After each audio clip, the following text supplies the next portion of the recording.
Okay, so uh,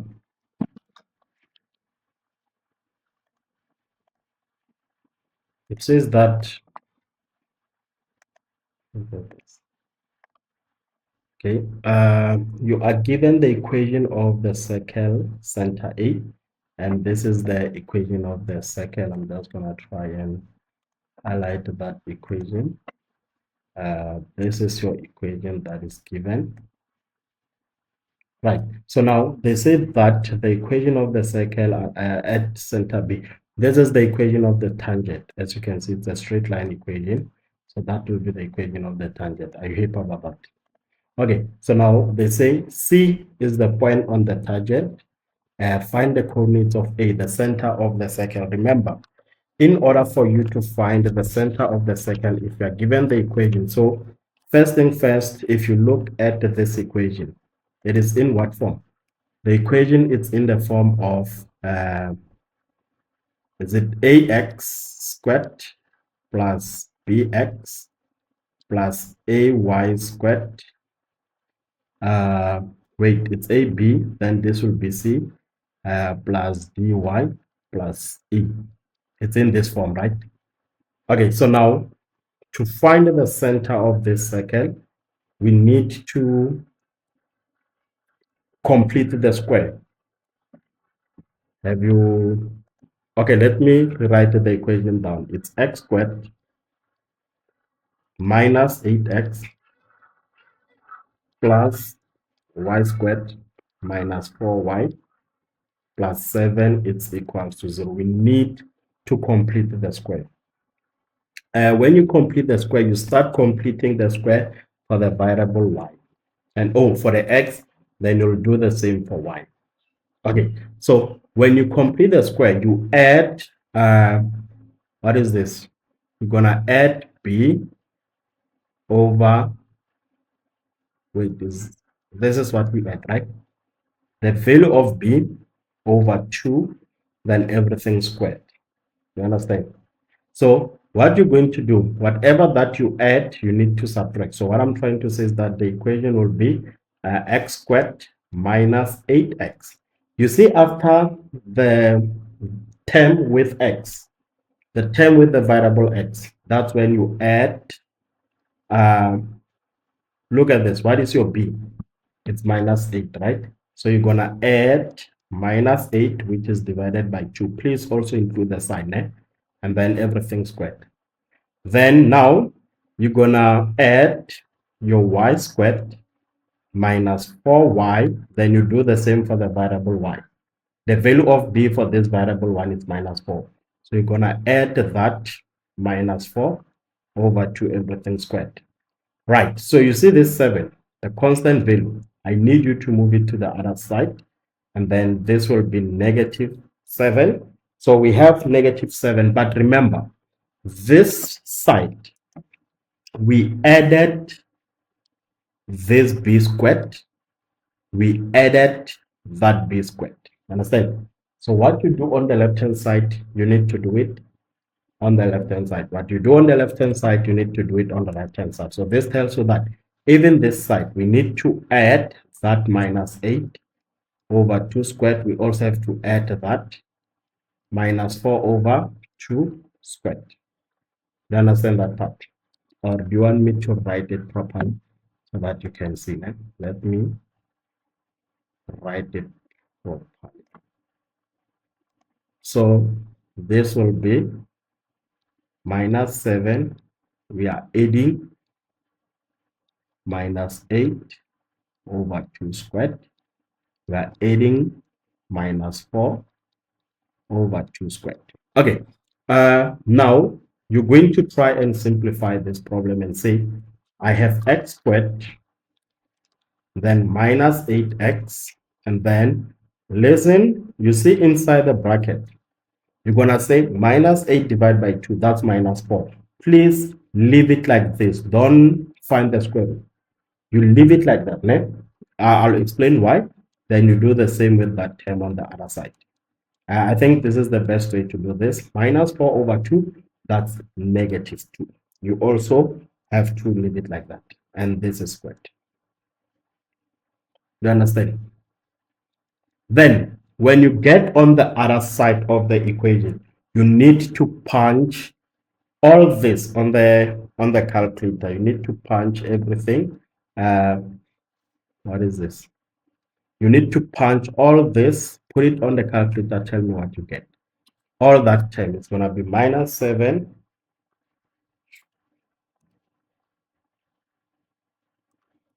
so it's minus 7 plus 4 and then plus 16.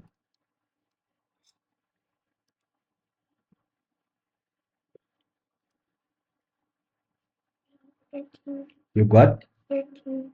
You got 13. Okay, so this will be equals to 13. Can you also verify? Say minus 7 plus 4 plus 16. What do you get? 13. Perfect. So now listen. First thing first, you work with the x, right? You work with the x. So you're gonna say this will be, this is the difference of squares. This x, you open the first bracket, you write the x, then you take whatever that is inside this bracket here, which is minus 4. You're gonna say x minus 4. Then you see both of them, they are squared. Then you put the square on top. You understand? Then you do the same for the y. You start with the y that has a square. Then you take whatever that inside the bracket with the sign, then everything squared. This is equal to 30. So now I think you can see that this equation, it's in the form of x minus b, x minus a squared plus y minus b squared is equals to r squared. So this tells you that the center of the circle, it will be a and b. Do you understand? So if this is minus 4, therefore the center, which is a, the coordinate will be 4 and 2. Since it's negative inside the bracket, at the center it will be positive. Since it's negative 2 inside the bracket, at the center it will be positive. Is that making sense? Okay, perfect. So now then this is where you can move to the next question. Do you have any question on this one? Okay, so the next question says find the equation of the radius AB. And if you look at this, you have this equation here. The center is what? That's 4 and 2. We got our centers as 4 and 2 now. And then if we got 4 and 2, now the question wants us to find the equation of the radius AB. So if you look at this line here, this is a radius, né?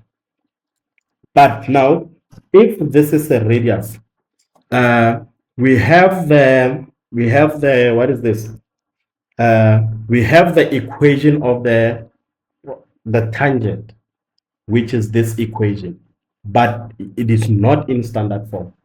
I'm going to first put it in standard form. I'll explain why I want to put that equation in standard form. I have 3y plus 2x is equal to 1. So I'm going to rewrite the equation down. I have 3y plus 2x is equal to 1. So let's make y subject of the formula. Making y subject of the formula, the 2x comes to the other side to be what? To be negative 2x plus 1. Divide everything by 3. Understand? So if you divide everything by 3, the standard form will be minus 2 over 3x, then plus 1 over 3. I'm not sure if you understand what happened. So this is the standard form of the tangent. I'll explain why I need to put this in standard form, that equation in standard form. Okay. But, if we go back to the question, we are looking for the equation of the radius, right? And then now, look at this line. This line, the tangent and the radius from Euclidean geometry, we know that these two guys are perpendicular. Understand? So what do you know about the gradients of the lines that are perpendicular? Because if I'm looking for the equation of the radius, I need to put that equation in the form of y equals to mx plus c. So this m is like saying the gradient of AB. We need the gradient of AB times x plus c. But now, how can we find the gradient of AB if we don't have point what? If we don't have point B? Multiplying the gradient of A and B using equals to -1. Perfect. So when we multiply the gradient, let's call this equation 1. So the gradient of this one, that's m1, multiplied by the gradient of this, they should give us what? -1. When two lines are perpendicular and you multiply their gradient, you get -1. So this tells me that if I take the gradient of AB multiplying the gradient of CB, we should get -1. Already we know what is the gradient of what? The gradient of CB, because that's the reason I wanted us to put this equation in standard form, so that it is in the form y is equals to mx plus c. So the coefficient of x, that's your gradient. I'm going to conclude my gradient is -2/3. This is the gradient of what? This is the gradient of CB. Gradient of CB, that's -2/3. So if I take the gradient of CB multiplied by the gradient of AB, I need to get -1. So this is -2/3 times AB -1. So if you make AB subject of the formula, you know is the reciprocal of this with a different sign, that's 3/2. So you don't have to go all through this trouble. Eh? So now you have the gradient, you can just go and substitute the gradient. Y is equals to, where there's m, I put 3/2x plus c. So now I need to find c. I'll just work on c on top here. So to find c, I can substitute any point on that equation, and there's only one point which is the center. So the center is 4 and 2. This is your x, this is your y. And the equation is y is equals to 3/2x plus c. Where there's y, I put 2. And where there's x, I'm going to put 4. Then let's make c subject of the formula. If you make c subject of the formula, this gives us, if I say 4 goes into 2, how many times? 2 times, né? And then that will be 2 times, what is this? Okay, 2 times 3, I think that's 6, né? So if it's 6, the 6 comes to the other side to be negative. This gives us -4. So the value of C, it's -4. Then when you substitute it on the equation, that will be y is equal to 3/2x minus 4. Do you understand how that works? Okay, so hence or otherwise. So when you see the hence or otherwise, find the coordinates of at the point B. It's like they are just what can I say? It's like they say use the answer that you got previously to answer the coordinates of point B. Hence or otherwise, find the coordinates of point B. So meaning that we need to use the equation y is equals to 3/2x minus 4 to find the coordinates of B. But now, you know what I'm going to do? We don't have any, if we had x value of B, that was going to be easy. We don't have that. I'll go back. When you look at B, this point is the point of intersection between the two lines. This is where two lines, they intersect. You understand? They intersect at B. So to find the point of intersection, what do? We equate the equation of that line with the equation of that line. Then we solve for x. The value that we get, we're gonna substitute it in the corresponding one of this equation to find the corresponding y value. So I'm going to say this will be this equation. Let's take the equation and substitute the equation to what?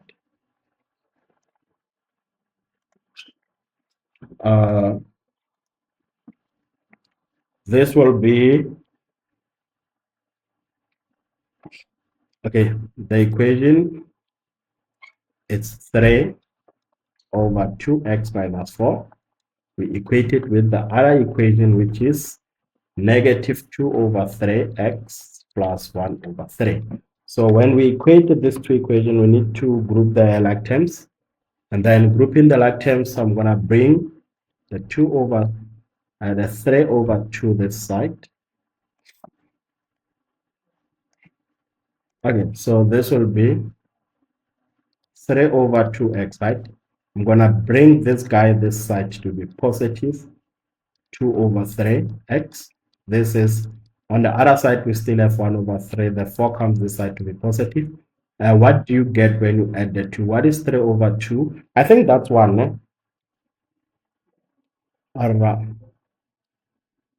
Oh, when we are adding them, we are not multiplying them. So it's 3 over 2 plus 2 over 3. 13 over 6x.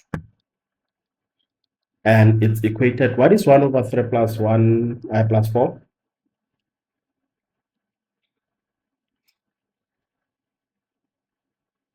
13 over 3, ne? Can we cross multiply? Can we say, remember the x, it goes with the 13. So this will be 13 times 3. What is your answer? What is 13 times 3? 39. 39, ne? So this will be 39x, it's equals to, what is 6 times 3? Oh, 6 times 13, what do you get?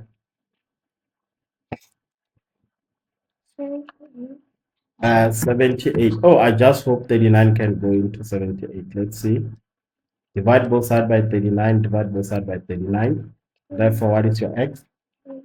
Okay, so x is 2, and if you have x is 2, what will be the corresponding y value? So to find the corresponding y value, you can definitely use one of this equation to find. So you can say y is equals to 3 over 2x minus 4.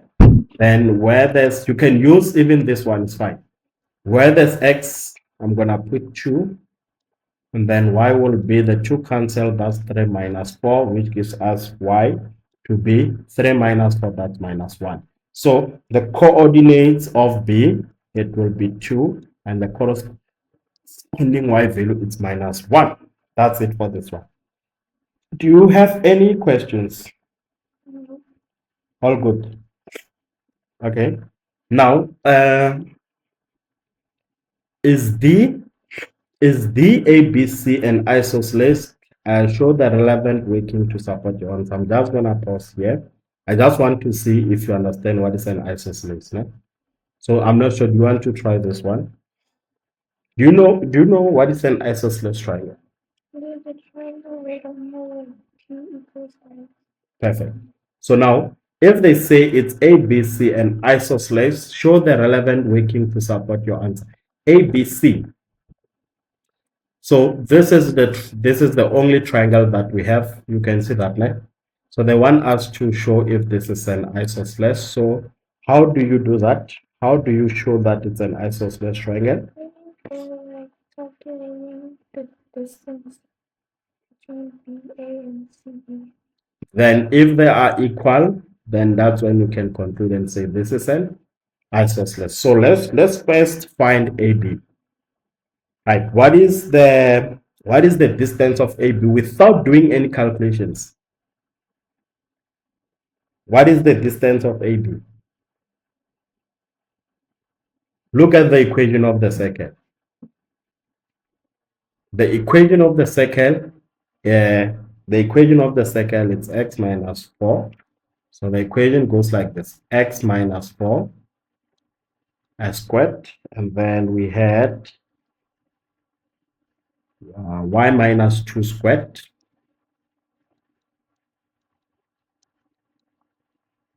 equals to 30. So how do we find the radius? Because this is your r. This is your r. So AB, you know that AB, that's like your r squared. But we know that the r squared is 13. So I'm going to say AB will be what? Will be, what is AB? How can I? No, if I do it like this, it's wrong. Remember, let me fix this one. If we interpret it like this, it's wrong. We know that AB will be the root of 13. I'm not sure if that makes sense. Bone. It's like saying AB squared. That's like r squared. It's equals to 13, but you are looking for AB. you square both sides. Therefore, AB will be what? Will be the root of 13. You don't have to maybe put it in decimal form. You can just put it like this. So you're going to tell the marker that this is where I'm going to start and say AB is the root of 13, then give the marker a reason. AB, that's the radius of a second. Are you happy about that? So it's fine. Even if you don't give a reason, you still get a mark. But one thing I like to do is that if I say something without maybe calculations, I would like to give a reason so that someone who's marking my script, they can understand why I'm saying this repeatedly.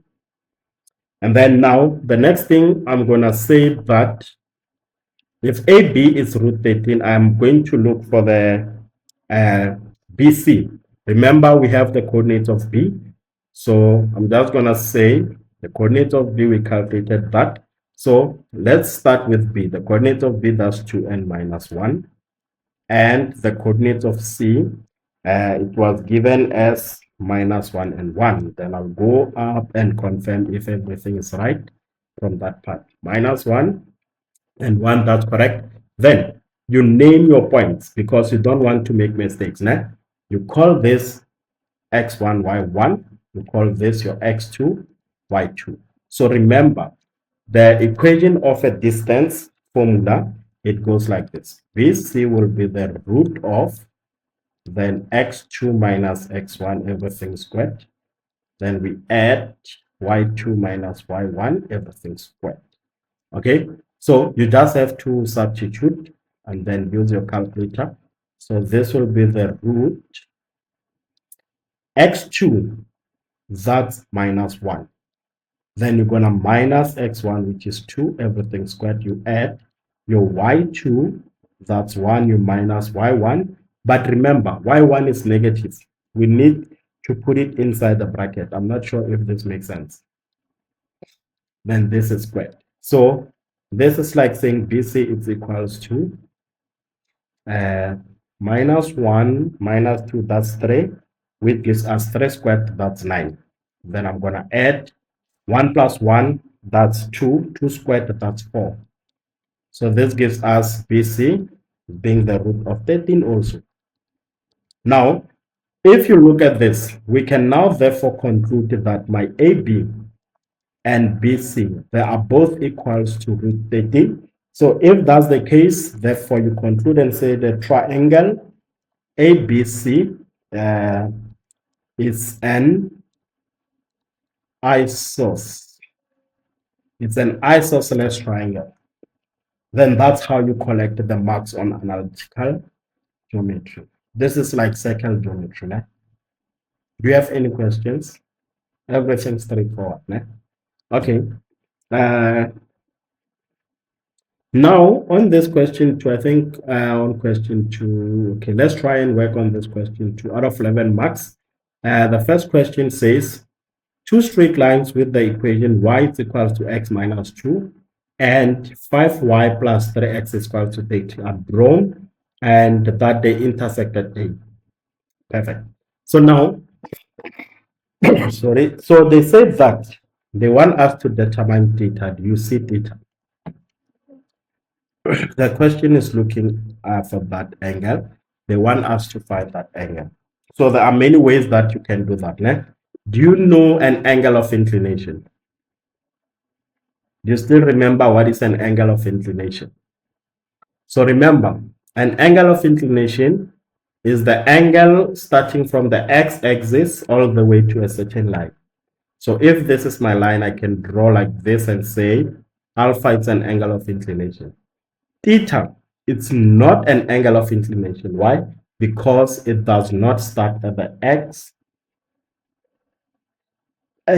So to make it an angle of inclination, you have to move the x-axis and draw it somewhere here, like this. Then when it's like that, then that's when you can say theta is an angle of inclination, which doesn't, like it includes this whole angle also, you see. So, but now I'll show you the best way to attack this question. We'll take it step by step. Okay, so they said that determine the value of theta. And if they want us to determine the value of theta, my first, one thing I know is that if I can find this angle, then I can say, you see, there are many ways. Another way that we can do is that if we can find this angle and that angle, this theta, it's an exterior angle of a triangle, right? So it will be sum of these two angles. When you add these two angles, they should give us theta. Or alternatively, we can find this angle and use angles on a straight line to find theta. So it's up to you which way you want to go, as long as you will be giving reasons for some of the statements that you make. Okay, so look at the line AB. We need the gradient of line AB because when you find angle of inclination, so we're saying that alpha is an angle of inclination. You say tan alpha, this is equal to the gradient of what? AB. You understand? So this will be the gradient of AB. And if it's the gradient of AB, we need to find the gradient of AB. Okay, so now they say that two straight lines, we are given the equation of the two straight lines, but we don't know which one is for that line AB. We don't know which equation is for line AC. Do you know how to find out? Let's say this one already is in standard form. You put this equation in standard form, it becomes like, I'm going to move the 3x to the other side. I'll be left with 5y. It's equal to negative 3x plus 30. Divide everything by 5. Therefore, y is minus 3 over 5x plus 30. So I need you to look at these two equations. When you look at the two equations, you look at the value of c because this is in the form of mx plus c. So the value of c is the one that tells you the y-intercept. So if the y-intercept is positive, the one with a positive y-intercept, it's your that will be the equation of AC. So the one with positive is this one. So that point there is 30. So this tells you that this equation is y is equal to minus 3 over 5x plus 30. The one with a negative value of C, it has a negative y-intercept. So this will be minus 2. So now you know which equations for which one. Then that's when you can start doing your calculations. We can first find alpha. So I'm going to say the tan of alpha is equals to the gradient of AB. So you'll go back to the equation of that AB. Okay, so the equation of AB, this equation, this is the equation of AB, and then this is the equation of AC. Okay, so on AB, it's in the form of y is equal to mx plus c, and the gradient is 1, is the coefficient of x. The number that is in front of x is 1. So this tells you that you're going to say the tan alpha is equal to 1. Then alpha will be the tan inverse of that 1. Then when you put this on the calculator, you find that your alpha is 45 degrees. Do you understand how we got that? So this angle here is 45 degrees. Right. We have alpha, and now we can find, maybe let's name, uh, uh, maybe let's name this angle here beta, né? So that we create an angle of inclination. If you still remember what is an angle of inclination, I'm going to call that beta, and then I'll find that angle of inclination. So I know that to find the angle of inclination, I'm going to say the tan of that beta is equal to the gradient of AC. You go to your equation of AC, you look at the coefficient of x. The gradient is minus 3. So this will be the tan of beta will be equal to minus 3 over 5. And then that's when you can, one thing, to find beta, beta will be the tan inverse of 3 over 5 without the negative. Tell me what is equal to. Without the negative.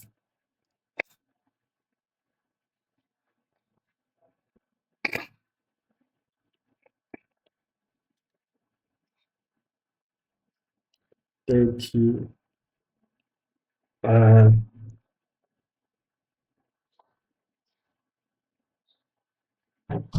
I think we forgot even to divide here by 5, ne? So this one be dead because we are dividing by 5. It's fine. We'll get to that one. I don't think we need that, ne? What's your answer? 30 point? Say answer.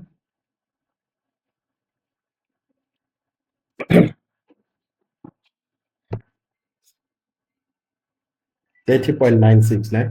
If we round it off, beta is equal to 30.96 degrees. Listen, why? One thing I expect you to ask me is that why are we not including the negative? Why is the negative not included? The reason is that the negative shows us which quadrant to work on. But if you include the negative, therefore your beta will be 180, then you minus your reference angle. So if you include the negative on this step, then the answer that you get, you need to subtract it, 180, subtract that answer from 180 to get the 30.96. Okay, everything is good. So now, if you look at that part, that part, uh, if we look at that part, so we know that this gives us 80.96. I need you to pay attention on this one. Eh?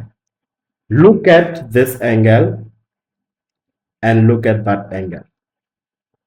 This angle is an acute, right? So this angle is the one that is what? This angle is the one that is 30.96 degrees because this angle goes like this, and then this will be what? This will be the other angle. So to find beta, let me not say beta. Uh, this this one here is the one that will be 30. Maybe let's call this like a star. So that is the one that will be 130. So let's say you put negative. When you put negative, you'll get this big angle. You understand? Try to put negative. Tell me what you get.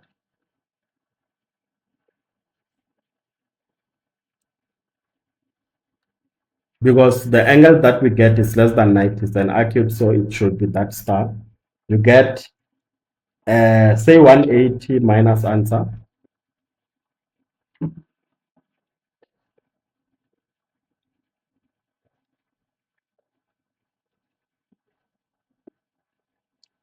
Now you add it.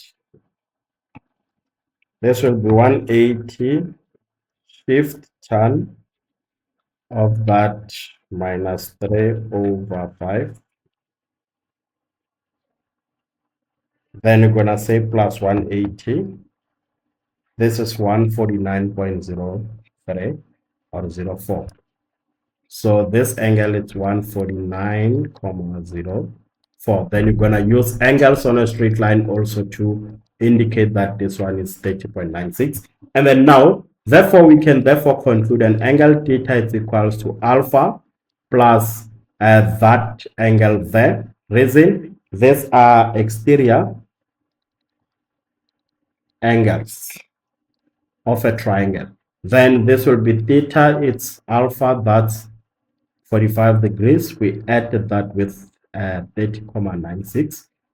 45 plus 30, that's 75. And then what do you get? This will be 70, say 45 plus 30.96 if you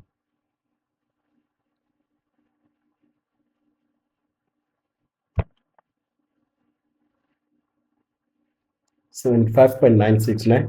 So let me go back to some of the instructions.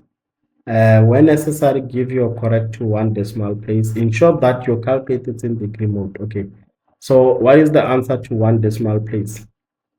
You got, let me see, what is theta? It's 75.96.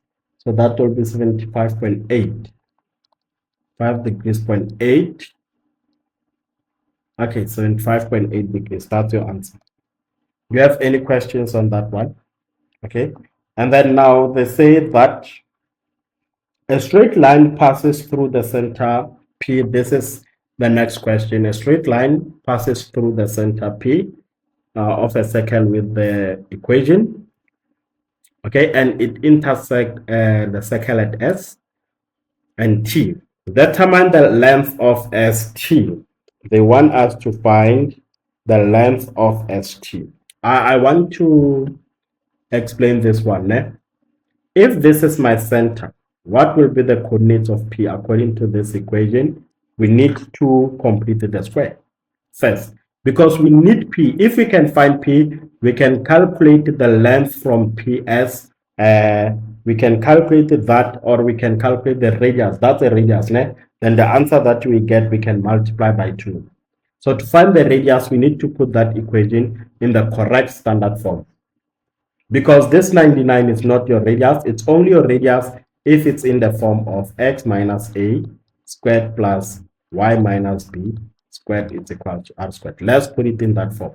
So this will be x squared minus 2x. Then I'm going to add that b over 2, which is minus 2 over 2, everything squared. Then I'm gonna leave this as the y plus 2 because already it's in the right form. Then this is equal to 99. But remember, what we added this side, we need to add it on the other side. So we know that minus 2 over 2, that's minus 1 squared, which is just 1. So this will be plus 1. Then this is the same as x squared minus 2x. Then you work the bracket, minus 1 squared. You just have to leave it like that. Then I have y plus 2 squared, which is equals to 100. So now the x and whatever that is in the bracket, you put it them on one bracket, everything squared.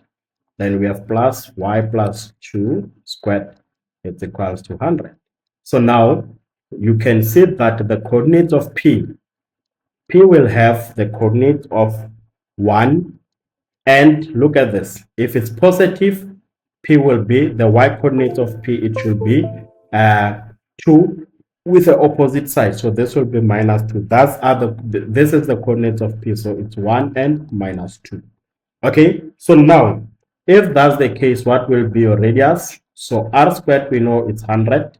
Then I'm gonna square both sides to find my r. So r will be 10. So to find the length of ST, therefore, ST will be 10 times 2, which gives us 20 units. Because these two lines here are equal. Those two lines are equal. That's why we are multiplying that by 2. I'm just going to do the last question, and I'll give you a chance to attempt some of the question on your own. Let's see if there are some of the areas that need reinforcement. Okay, so the last question says determine the coordinates of T. That's easy. If I'm saying that P is the midpoint, we can use the midpoint formula to find the coordinates of T. So P is the midpoint. These two lines are equal. So this is what happened. Let's call T my x1 and then y1, and the coordinate of this will be my x2, y2. So now, if P is the midpoint, we know that if we add the x values, that is your x2 with your x1, when you divide that by 2, they give us the x value of P. Do you understand that part? Because it's a midpoint. And if we add the y2 with the y1 divided by 2, they give us the y coordinate of P. Then let's substitute x2, that's 9. We added the 9 with x1, that is the x coordinates of P.